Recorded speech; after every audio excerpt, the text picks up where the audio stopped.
안녕하세요. 오늘도 사연살롱을 찾아주셔서 감사합니다. 이혼 1년차 여성입니다.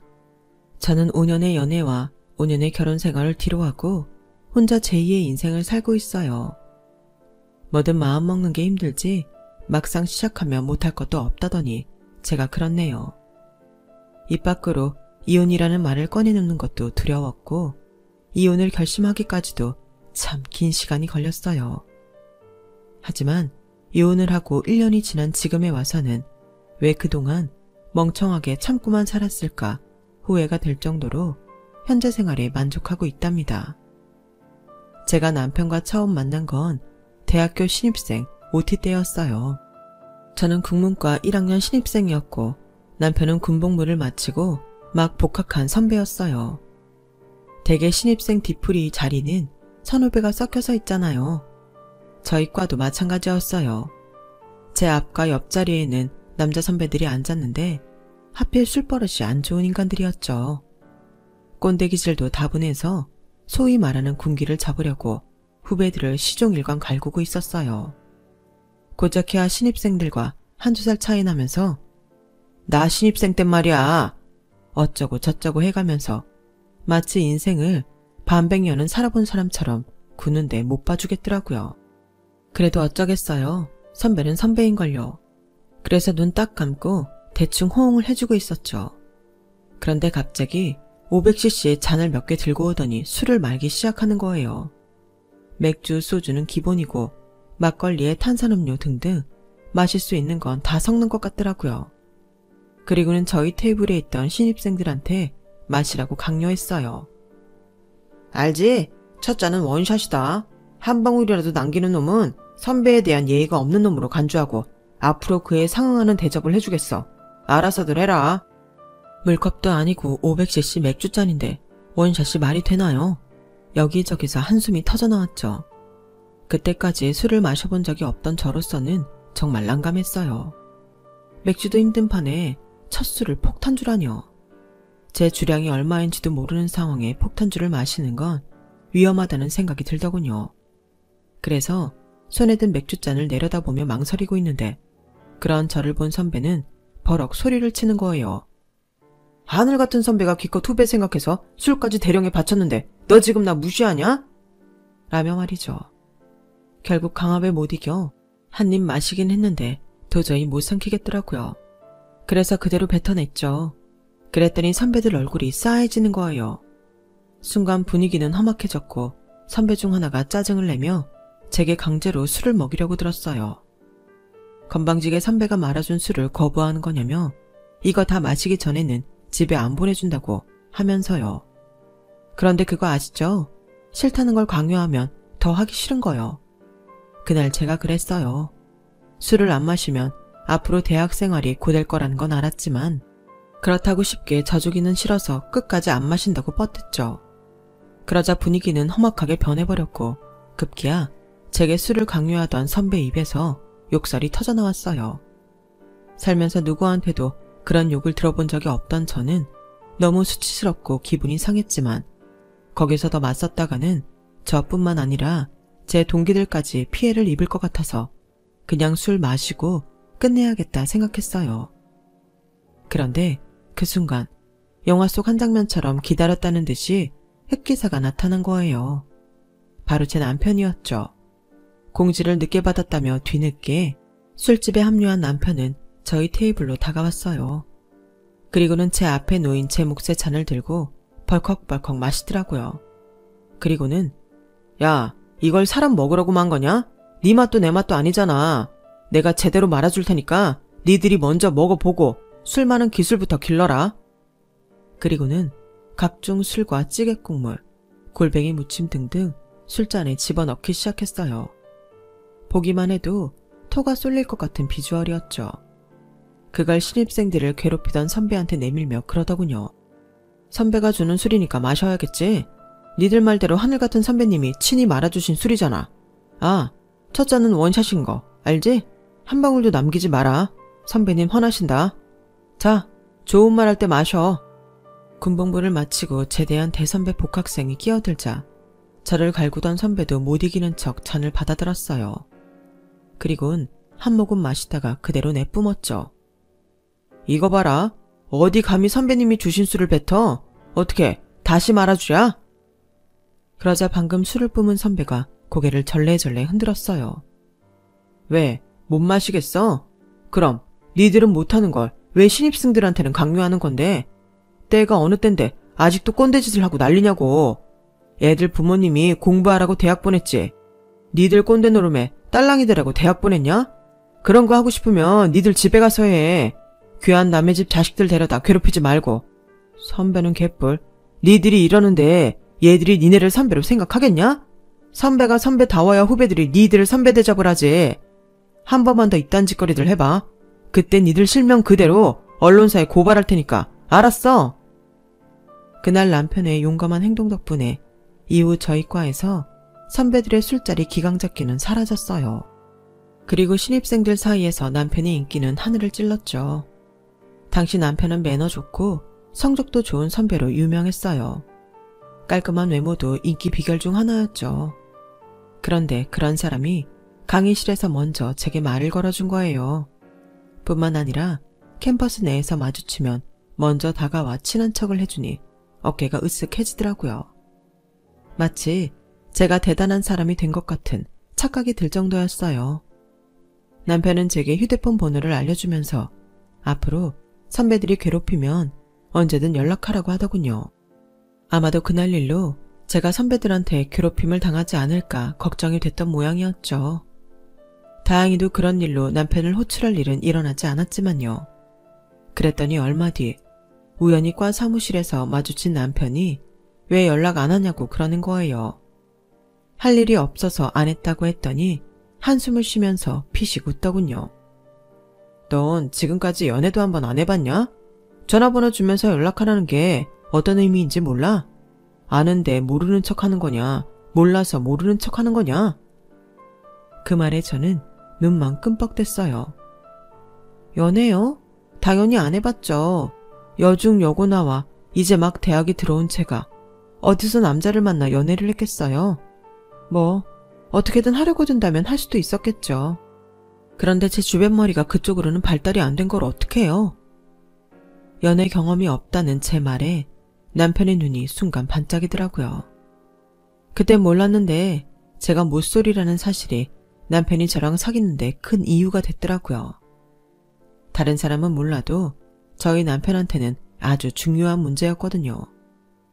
저희 남편은 소유욕도 강하지만 결벽증도 있는 사람이라서 남의 손을 탄 물건을 좋아하지 않았어요. 물건을 고를 때도 그러니 자기 여자를 고를 때는 더더욱 그랬죠. 그날 이후 남편은 매일 도장을 찍으러 오는 일수꾼처럼 제가 있는 강의실로 찾아왔어요. 전화며 문자는 수시로 해댔고요.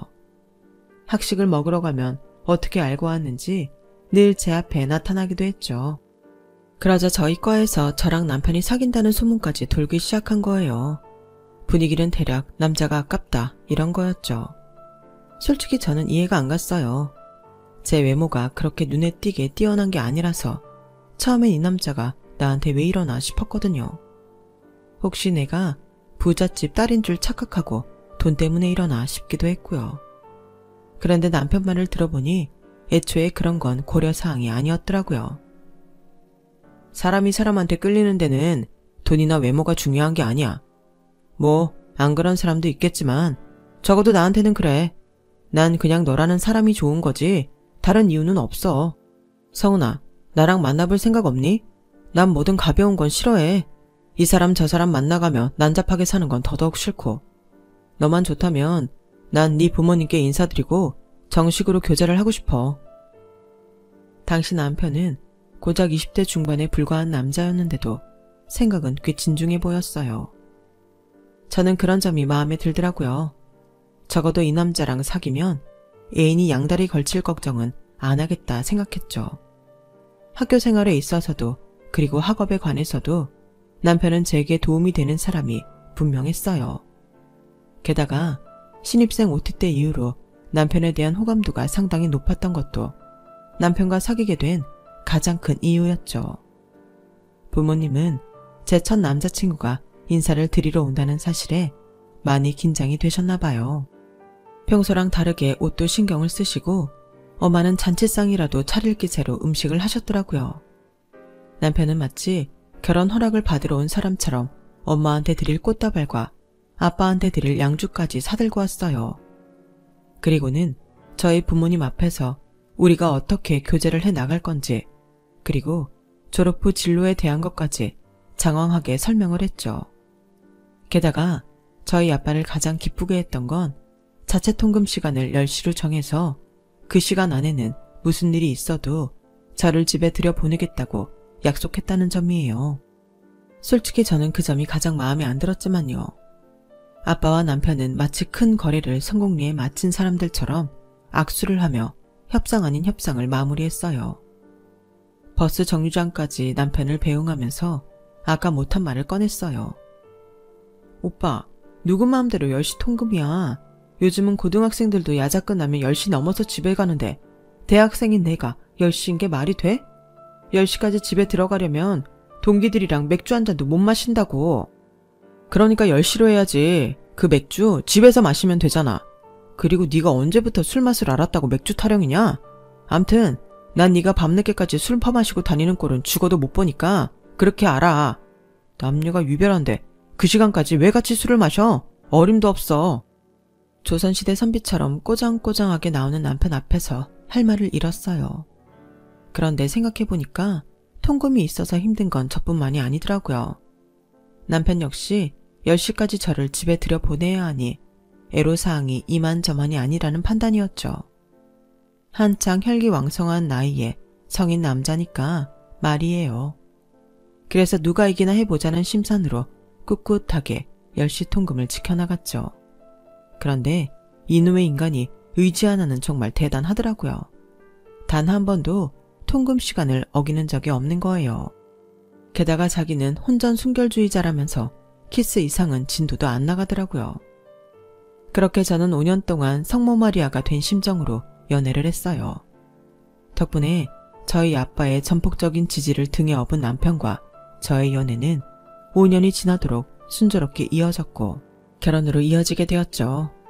처음부터 양가 부모님께 말씀드리고 시작한 연애였기에 결혼 얘기가 나오는 건 너무도 자연스러운 일이었어요. 언제 하느냐만 결정되면 되는 일이었죠. 정확한 일정에 대해 얘기를 한 적은 없었지만 둘 다 직장에서 자리를 잡으면 그때 하게 되리라는 생각은 했던 것 같아요. 저보다 1년 먼저 졸업한 남편은 졸업하던 해 언론사에 취직을 했어요. 그리고 저는 이듬해 광고회사에 들어갔고요. 이제 막 사회생활을 시작하게 된 저는 꽤 빨리 직장생활에 적응이 되었어요. 기왕 시작한 일 제대로 해보겠다는 야심도 있었고요. 그런데 입사 1년도 되기 전부터 남편이 결혼 얘기를 꺼내기 시작하더라고요. 결혼하자고? 오빠, 나 이제 막 취직했어. 나도 내 인생 좀 즐겨보고 싶어. 월급 모아서 해외여행도 가고 옷이랑 백도 좀 사고 싶다고. 그래서 말인데 결혼은 좀 천천히 하면 안 될까? 얘 정말 안 되겠네. 너 그렇게 버는 족족 다 써버리면 결혼은 무슨 돈으로 하려고? 설마 부모님 노후자금 빼서 결혼하려는 건 아니지? 정신 차려. 옷, 백, 그딴 거 다 한때야. 명품으로 도배하고 다니는 여자들 보면 부러울지 모르겠지만 매달 카드 할부금 갚는 거 보면 마음이 달라질걸? 없는데 쪼들려 가면서 뭐하러 그런 걸 사니? 해외여행도 그래. 한창 일해서 돈 벌어야 할 나이에 별스타에 올릴 사진 찍으려고 카드 긁어가며 해외 나가는 게 말이 되니? 그런 건 생활에 여유가 생기면 그때 해도 돼. 그러니까 얼른 결혼해서 둘이 열심히 돈 모으자. 그리고 조금 일찍 은퇴해서 세계 일주 다니면서 여유롭게 살자고. 넌 그냥 나만 믿으면 돼. 내 머릿속엔 우리 미래에 대한 계획들이 다 들어있으니까. 언제나 그렇듯 남편은 자신만만했어요. 솔직히 좀 답답한 면이 있긴 하지만 지금까지 남편이 틀린 말을 한 적도 없고 남편 말을 따라서 손해본 적도 없었기에 마음이 흔들리더라고요. 그래서 결혼을 하기로 했죠. 그리고부터는 속전속결이었어요. 남편은 이미 오래전부터 결혼에 대한 계획을 세워놓았더라고요.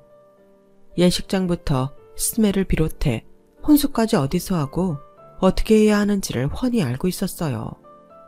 덕분에 저는 남들처럼 고생 안 하고 결혼식을 치를 수 있었죠. 어쩌면 그때부터였는지도 몰라요. 제 인생의 주도권을 남편 손에 쥐어준 거는요.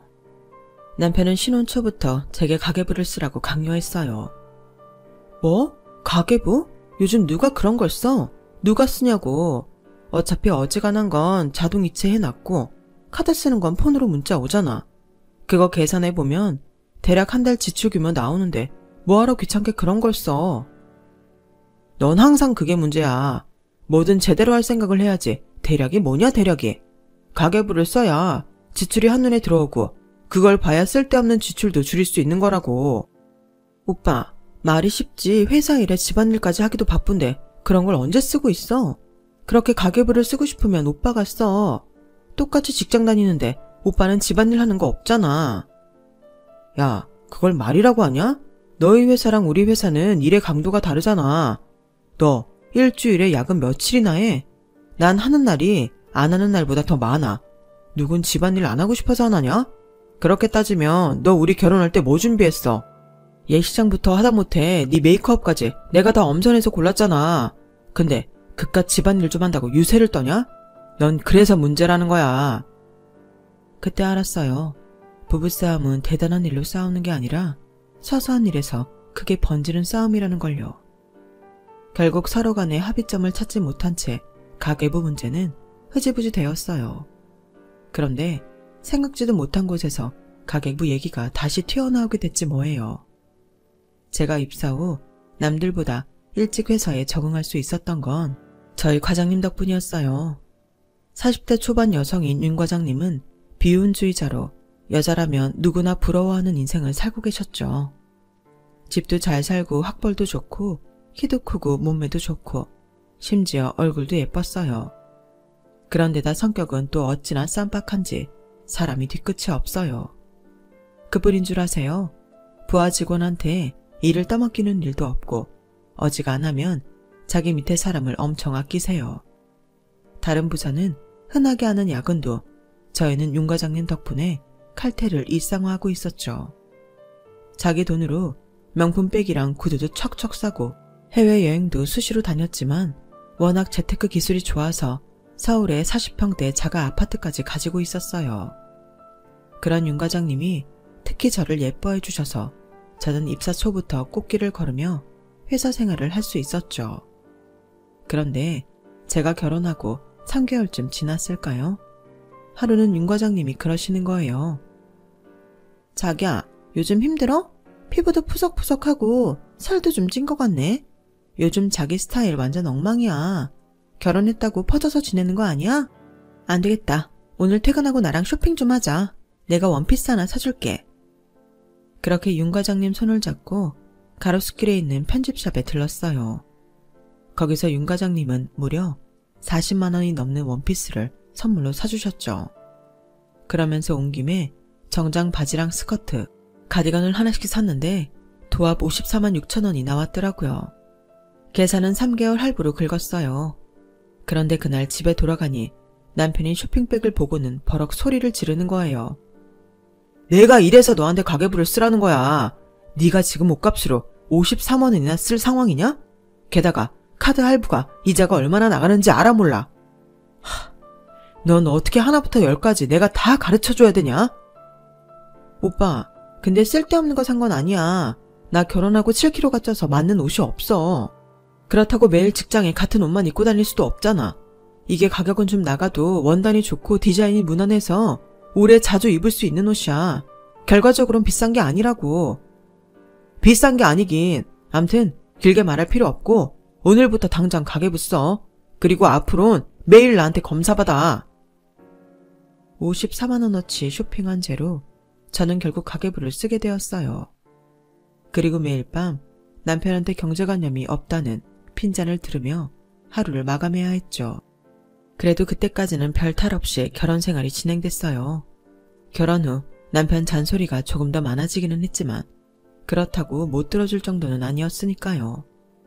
문제는 제 직장에서 생기고 말았죠. 저희 회사에 낙하산 전무가 들어오면서 주요 부서마다 자기 라인 사람들로 채우기 시작한 거예요. 그런데 하나같이 어디서 그런 인간들만 골라왔는지 능력도 없고 인성은 개판인 쓰레기들이었죠. 특히 저희 부서에 들어온 부장은 쓰레기 중 쓰레기였어요. 여성 직원들한테 이상한 말 하는 건 일상이고 툭하면 직원들한테 업무와 관련 없는 자기 집일을 시키곤 했어요. 저한테는 글쎄 자기 딸 국어 수행평가를 시키지 뭐예요. 당연히 못한다고 했죠. 그랬더니 그날부터 저를 갈구기 시작하는데 진짜 월급만 아니면 당장 그 인간 얼굴에 사표를 던지고 나왔을 거예요. 그런데 이런 생각을 하는 사람이 저뿐만이 아니었다는 게 문제였어요. 능력 없는 수장이 부서를 맡으니 부서 일이 제대로 돌아갈 리가 없었고 능력도 없는 주제에 자기보다 잘난 부하 직원은 두 눈 뜨고 못 봐주는 성격이라 우리 부서의 능력자들이 줄줄이 퇴사를 한 거예요. 제가 따르던 윤 과장님을 포함해서 대리급 2에 과장 하나까지 도합 3이나 말이죠. 일당 백은하던 분들이 나가는 바람에 부서 업무는 뭐 하나 제대로 돌아가는 게 없었어요. 그러니 만만한 사원과 대리급만 죽어라 갈구기 시작했죠. 그중 집중 타깃이 된 게 바로 저였어요. 자기 딸 수행평가 문제로 일찌감치 찍힌 데다가 제가 윤 과장님이랑 친했다는 게 한몫한 거예요. 아침에 출근하는 순간부터 부장의 갈굼은 시작됐고 폭언의 정도는 점점 도를 넘어갔어요. 그런데도 누구 하나 도와주는 사람이 없었죠. 저를 도와주었다가는 자신도 부장한테 찍힐 게 뻔한데 누가 목숨 내놓고 저를 돕겠어요.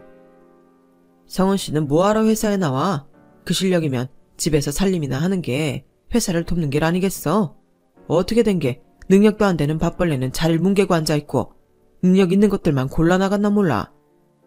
에휴, 부하 직원복도 지질이 없지. 이런 걸 데리고 일해야 하다니. 자기가 능력자들을 내쫓은 거면서 괜히 제 탓만 하더군요. 상황이 이렇게 되니 나머지 부서 사람들도 부장 비위를 맞추느라 저를 괴롭히기 시작했어요. 제 책상에는 늘 그날 해치워야 할 엄청난 업무 파일이 쌓여갔고 점심을 거르는 건 일쑤였고 평일엔 무조건 야근, 심지어 주말에도 집에 일을 싸매고 가서 해야 했어요. 하지만 아무리 노력을 해도 극복할 수 없는 건 제 능력 밖의 업무였죠. 제 연차로는 당연히 감당할 수 없는 일인데도 무리하게 떠넘겨 놓곤 결과가 안 좋으면 저를 쓰레기 취급을 하는 거예요. 스트레스로 탈모도 심해지고 피부는 하루가 멀다 하고 뒤집어졌어요. 불면증에 이명, 공황장애까지 생겨서 일상생활이 힘들 정도가 되었어요. 그러다 결국 제 발로 직장을 나가게 되었죠. 그러자 남편은 그 정도 일로 회사를 관둔 거냐며 오히려 윽박을 지르더군요. 그럼 어떡해. 누구는 어렵게 들어간 직장 그렇게 포기하고 싶었는 줄 알아? 나도 참았어. 죽을 힘을 다해서 참았다고. 그래도 안 되는 걸 어떡하냔 말이야. 넌 그래서 틀려먹었다는 거야. 직장생활 하는 사람 중에 그런 일 한 번 안 겪고 사는 사람이 있는 줄 아냐? 다들 너만큼 못나서 제자리 지키고 사는 줄 아냐고. 됐고 당장 새 직장 알아봐. 더 늦기 전에 어디든 들어가라고. 그렇게 저는 따뜻한 위로 한마디 듣지 못한 채 남편한테 등 떠밀려 퇴사하던 날부터 바로 구직 활동에 들어갔어요. 하지만 다시 들어간 회사에서도 저는 얼마 버티지 못하고 나오고 말았어요. 전 직장에서 당했던 직장 괴롭힘의 후유증으로 생긴 공황장애 때문에 제대로 업무를 볼 수 없게 되었거든요. 이후로도 계약직 일 비롯해 아르바이트까지 몇 번 더 직장에 들어가게 됐지만 번번이 제 발로 걸어 나오고 말았어요. 그렇게 저는 30도 안 된 나이에 백수가 돼버렸죠. 그때부터였어요. 남편이 변하기 시작한 건.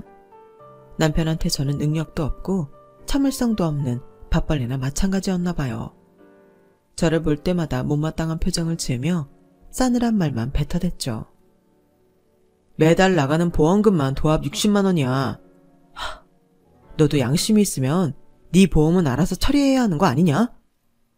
솔직히 제 앞으로 들어가는 보험금은 10만 원 정도에 불과했는데도 남편은 마치 다 제 몫으로 들어가는 것처럼 화를 내더군요.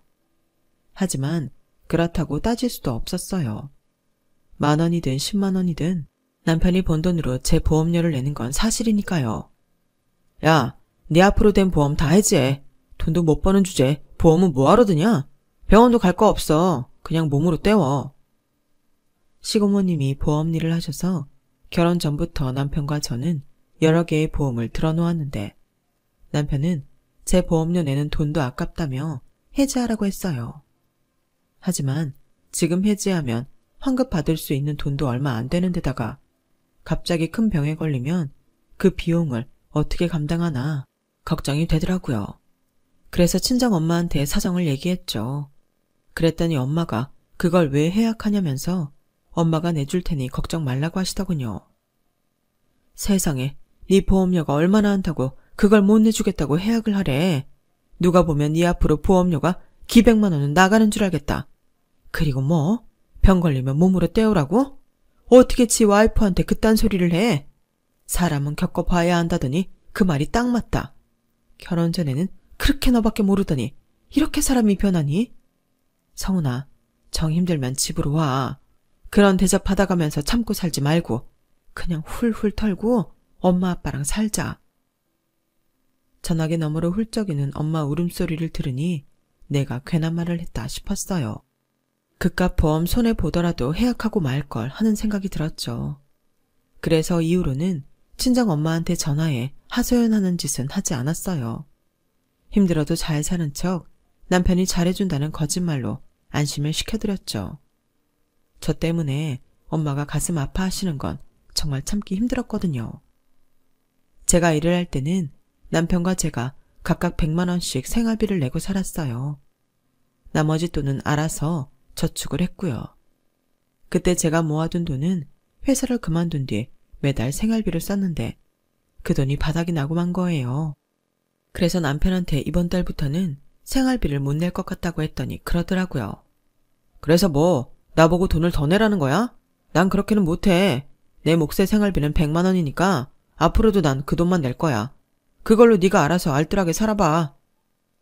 100만 원으로 매달 남편 보험료와 식비, 그 밖의 생활비까지 다 해결해야 하니 늘 빠듯했어요. 가계부를 적어가며 아무리 절약을 해도 1,000원짜리 한 장 마음대로 쓸 수 없었죠. 그렇게 힘겹게 생활을 해도 제게 돌아오는 건 남편의 핀잔뿐이었어요.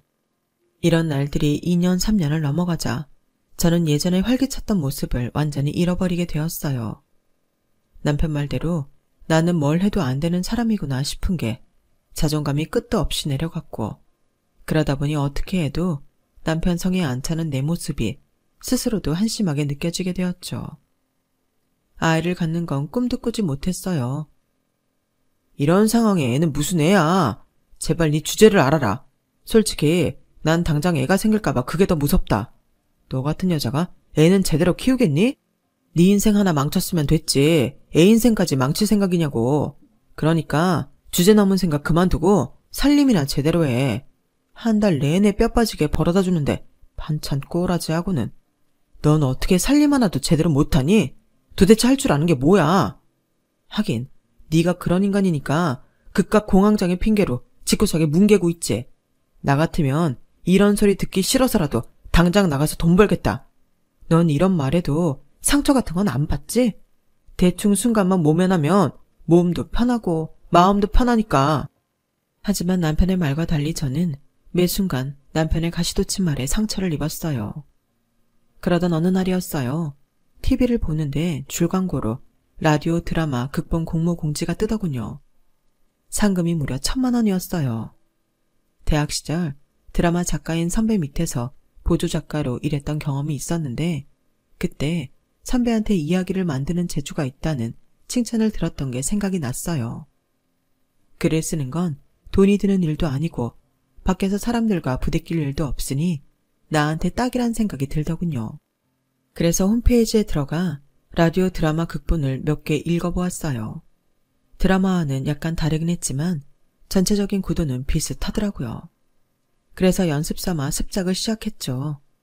처음엔 내가 과연 할 수 있을까 하는 걱정 때문인지 흰 바탕 위에 커서만 띄워놓은 채 한 줄도 써내지 못했어요.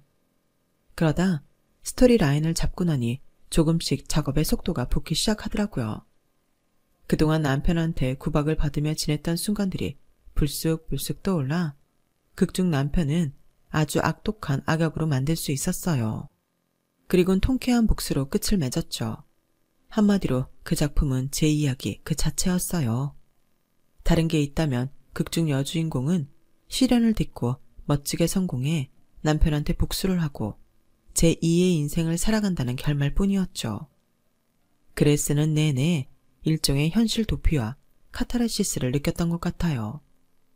그래서 탈고를 하고 나니 가슴이 뻥 뚫리는 게 속이 다 시원하더라고요. 공모전에 당선이 되지 못하더라도 한 편을 온전히 완성했다는 것만으로도 만족할 수 있을 것 같더라고요.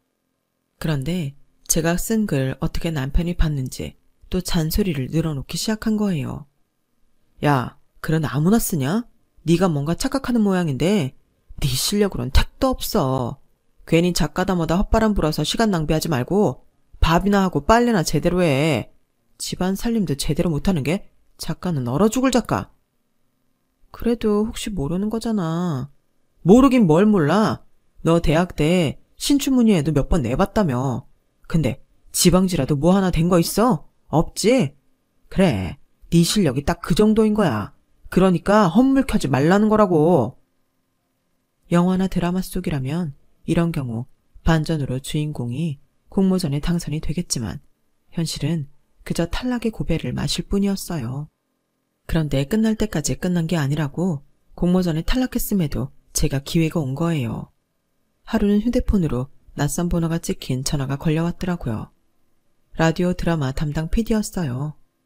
비록 공모전에서는 떨어졌지만 약간 다듬어서 방송에 내보내고 싶다고 하더군요. 그래서 몇 번의 수정을 거쳐 작품을 완성해 보냈어요. 그리고 드디어 방송이 가능하겠다는 연락을 받았죠. 녹음 당일 스튜디오에 오겠냐고 묻길래 그러겠다고 했어요. 방송국까지 가는 내내 심장이 어찌나 뛰던지 마치 이제 막 세상에 태어난 아기처럼 온몸의 감각 하나하나가 신선하게 느껴질 정도였어요. 성우분들은 녹음에 앞서 작품에 대한 질문들을 하셨는데 제가 미처 생각지 못했던 부분까지 세세하게 짚어주셔서 제가 오히려 그분들께 배우는 기분이 들었어요. 그렇게 녹음이 시작됐고 베테랑 성우분들이라 그런지 제가 글로 썼을 때보다 더 실감나게 작품이 살아나더라고요. 그리고 드디어 제 작품이 라디오 채널을 통해 방송되던 날 저는 숨죽이며 라디오 앞에서 귀를 기울였어요. 라디오 드라마가 끝나자 저도 모르게 눈에서 뜨거운 눈물이 흐르더군요. 내가 살아있다는 걸 그렇게 생생하게 느끼기도 처음이었어요. 혹시라도 문제가 생겨서 방송이 되지 않으면 어쩌나 하는 마음에 남편은 물론 주변 사람들한테 알리지도 못한 채 혼자 숨죽여 들었는데 이럴 줄 알았으면 주변에 알릴 걸 그랬다 싶더군요. 그래서 그날 밤 퇴근하고 돌아온 남편한테 얘기를 했더니 그러는 거예요. 야, 공모전 당선작도 아니고 떨어진 거 방송에 내보내는 거 보면 모르겠냐? 네 건 그냥 땜빵용이었던 거야. 모르긴 해도 고려 대신 상품권이나 화장품 세트 같은 거 보내줄걸?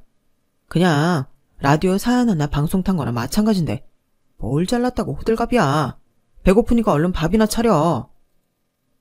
칭찬 한마디 해주는 게 뭐가 그리 어렵다고 끝까지 저를 깎아내리는 남편 때문에 들떴던 마음도 축 가라앉아버렸어요. 그런데 얼마 뒤 놀라운 일이 벌어진 거예요. 제 통장으로 100만 원이 넘는 금액의 고려가 들어온 거죠. 그러자 남편도 조금 놀라는 눈치더라고요. 그 일을 기점으로 조금씩 자신감을 회복한 저는 웹드라마 극본부터 동화각색에 이르기까지 돈 되는 글이라면 뭐든 써내기 시작했어요. 출판사나 방송국에서 일하는 국문과 동기와 선배들을 통해 일감도 받을 수 있어서 운 좋게 입봉을 할 수 있었죠. 비록 메이저는 아니었지만 그래도 제 작품이 돈이 되고 방송이 된다는 사실에 힘든 줄도 모르고 작업에 매진했어요.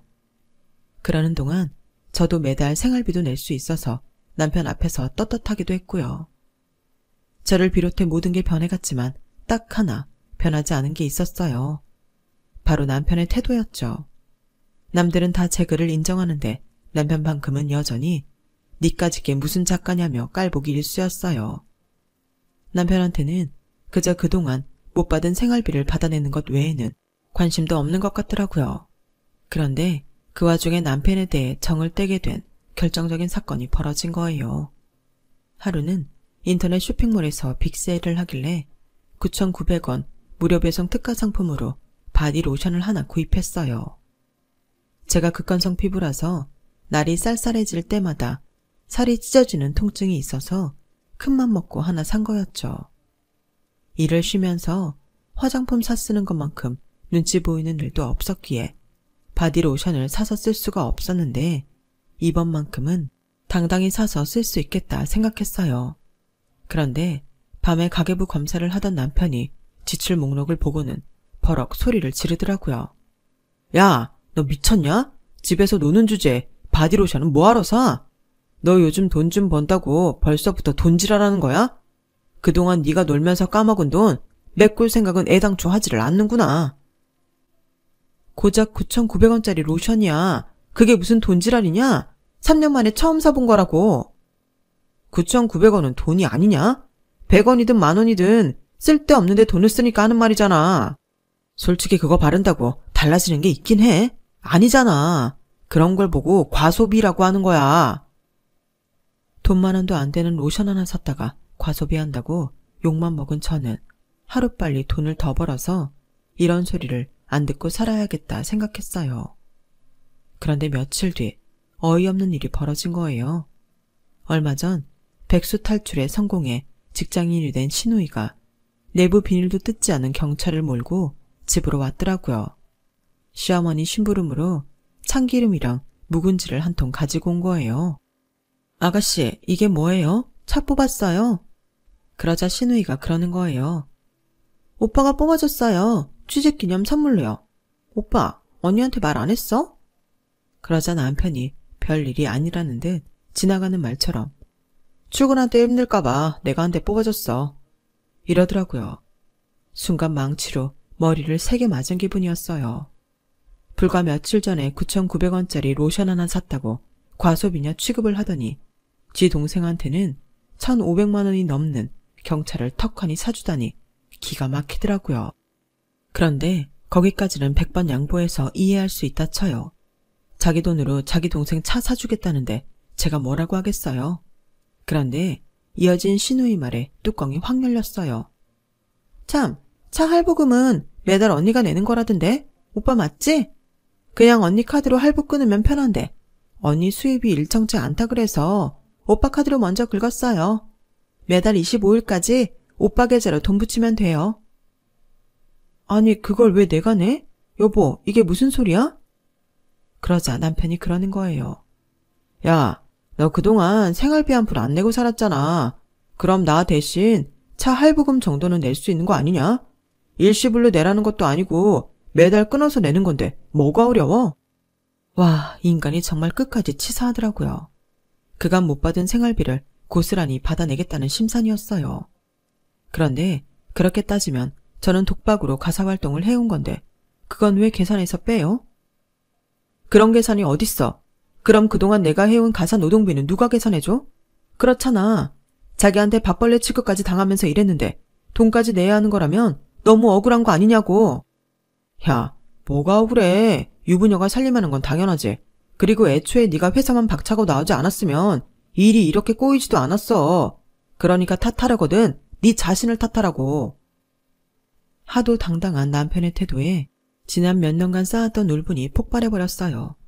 그래서 가슴속에 꾹꾹 누르고 있던 마지막 그 말을 꺼내고 말았죠. 야, 진짜 끝까지 개새끼네. 이런 걸 내가 남편이라고 믿고 살았구나. 누군 일하기 싫어서 일 그만뒀어? 살려고 어떻게든 살고 싶어서 그만둔 거잖아. 내가 회사에서 어떤 상황에 몰렸었는지 누구보다 잘 아는 인간이 어떻게 그렇게 말을 해? 난 당신이 내 처지였다면 그렇게 매몰차게 당신 탓하지 않았을 거야. 정신적으로 힘든 사람한테 퇴사 당일날 재취업하라고 등 떠밀기보다는 다친 마음부터 보다듬어 줬을 거라고. 그게 부부 아니니? 너란 인간은 나한테 남보다도 못하게 굴었어. 널 괴롭힌 직장 상사보다도 네가 더 잔인한 놈이었다고. 이렇게 된 마당에 내가 나랑 어떻게 한 입을 덮고 살겠니? 우리 그냥 이혼하자. 그러자 남편은 이혼할 때 하더라도 그동안 밀린 생활비는 내고 끝내라고 하더군요. 그래서 저도 남편과 똑같이 계산기를 때렸어요. 그리곤 좋아, 낼게. 대신 나도 내 몫을 제대로 받아야겠어. 결혼해서 지금까지 내가 했던 가사노동 시세대로 쳐서 받을래. 지난 5년간 하루 10시간 넘게 일했으니까 그거 계산해줘. 그럼 나도 매달 100만 원씩 쳐서 밀린 생활비 낼게. 집안일은 여자가 해야 한다는 둥 개소리 할 거면 그만두는 게 좋을 거야. 난 주말에도 이놈 등살에 못 이겨 일했으니까. 모르긴 해도 비용이 엄청 나을 거다. 야, 네가 한 게 뭐 있다고 돈을 받아. 어림없는 소리 하지 마. 그래, 그럼 시시비비는 법정에서 가려야겠네. 암튼 난 한 푼도 양보 못하니까 그렇게 알아. 이 인정머리 없는 개자식아. 결국 남편과 저는 이혼 소송을 통해 갈라서게 되었어요. 그리고 법정에서 그동안 남편이 제게 했던 행동과 말들이 고스란히 공개되었죠. 그걸 들은 저희 부모님은 뒷목을 잡으셨고 절대 용서 못한다며 남편을 향해 일을 가셨어요. 결국 판결을 통해 저는 전액은 아니었지만 가사 노동에 대한 대가를 받을 수 있었어요. 집과 살림도 처분해 재산 분할도 했고요. 법대로 하자 남편은 자기 계산과 달리 엄청난 손해를 보게 되었어요. 자기 여동생한테 차를 뽑아준 비용까지 떠안게 됐거든요. 이혼을 한 뒤 저는 친정에 들어가 사는 대신 오피스텔을 구해서 살고 있어요. 글 작업을 하려면 혼자 지내는 게 나을 것 같아서 내린 결정이었죠. 그리고 작가라는 호칭으로 불리며 제2의 인생을 살고 있답니다.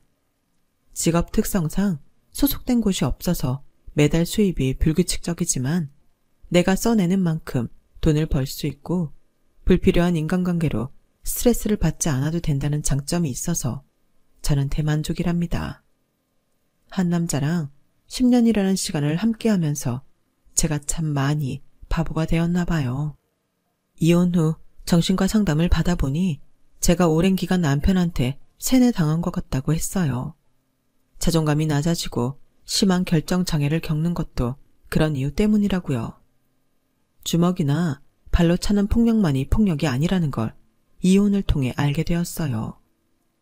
5년이라는 시간은 비싼 인생 수업료로 사용되었지만 그래도 제2의 인생을 찾게 된 소중한 시간이었기에 아까워하지는 않으려고 합니다. 지금까지 제 사연을 들어주셔서 감사합니다. 자신을 사랑해 주시고 그렇게 행복하셨으면 좋겠습니다. 무엇보다 건강하세요. 여러분, 사연 댓글에 응원과 현명한 조언 부탁드려요. 좋아요와 구독은 저에게 큰 힘이 됩니다. 오늘도 좋은 일 가득하세요.